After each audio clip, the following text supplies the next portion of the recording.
समियाना में चली आज गोली देखतानी की कौन साला बोली देखतानी की कौन साला बोली भर समियाना में चली आज गोली देखतानी की कौन साला बोली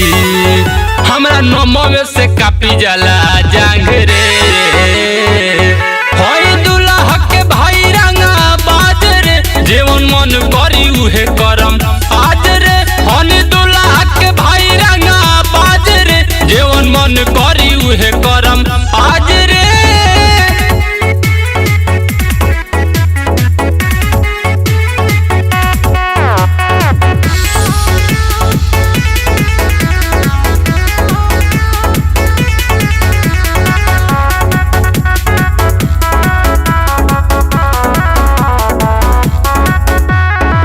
जैसे चाहम नचाई नचनिया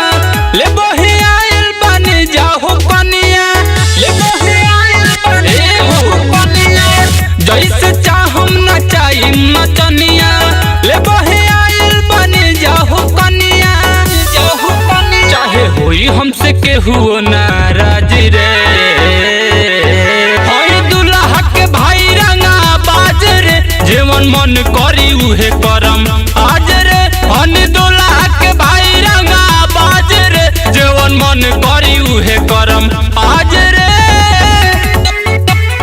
दुल्हा के भाई रंगा बाज दुल्हा के भाई रंगा बाज